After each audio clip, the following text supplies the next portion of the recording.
Carpeting উঠে সড়কের বেশিরভাগ অংশে খানাখন্দ আর বড় বড় গর্ত থাকায় চলাচলে সীমাহীন দুর্ভোগ পোহাচ্ছে নেত্রকোনার ২ ইউনিয়নের ২৬টি গ্রামের ৪০,০০০ মানুষ। বেহাল সড়কে প্রতিনিয়ত ঘটছে দুর্ঘটনা। এলাকাবাসী, গণপরিবহনের যাত্রী ও চালকদের দাবি জরুরি ভিত্তিতে সড়কটি সংস্কারের। আর চলতি অর্থবছরে সংস্কার কাজ সম্পন্ন হবে বলে জানিয়েছে কর্তৃপক্ষ।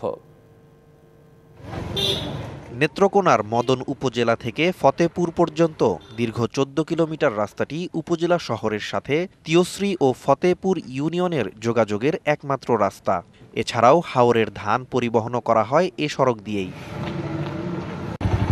দীর্ঘদিন সংস্কার কাজ না হওয়ায় চলাচলে রয়েছে সীমাহীন দুর্ভোগ।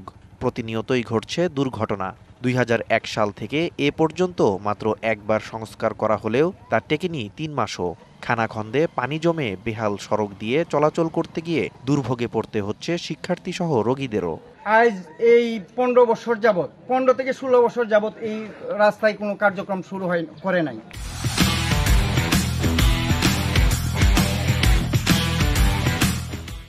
প্রেগনেন্সি মহিলাদের আমরা এইরকম ঘটনাও আছে যে রাস্তায় যাওয়ার সময় প্রসব হয়েছে। এই রাস্তাটা রাতে অত দ্রুত তাড়াতাড়ি সংস্কার হয়, সেজন্য আপনাদের মাধ্যমে এই সরকারের দৃষ্টি আকর্ষণ করি। রাস্তা খারাপ থাকায় একদিকে যেমন সময় বেশি লাগছে, অপরদিকে প্রতিদিনই গাড়ি মেরামত করতে আর্থিকভাবে ক্ষতিগ্রস্ত হচ্ছে চালক ও পরিবহন মালিকরা।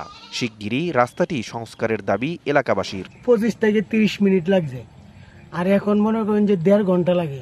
পুরা রাস্তায় একবারে চুরমার হয়ে গেছে। অতীতের রাস্তাটা হলে আমাদের জন্য ভালো হয়, গাড়ি ঘোড়া প্রতিদিন কষ্ট করে ঠিক করতে হয়। চলতি অর্থ বছরেই টেন্ডার প্রক্রিয়া সম্পন্ন করে কাজ শুরু করার কথা জানালেন উপজেলা প্রকৌশলী। টোটাল ১৪ কিলোমিটার রাস্তা, এর মধ্যে প্রথম ৩ কিলোমিটারের অবস্থা খুবই খারাপ।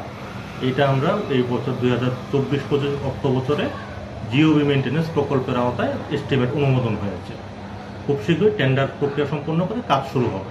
জনদুর্ভোগ লাঘবে দ্রুতই রাস্তা সংস্কারের কার্যকর ব্যবস্থা গ্রহণ করবে কর্তৃপক্ষ, এমনটাই প্রত্যাশা এলাকাবাসীর। DVC news desk.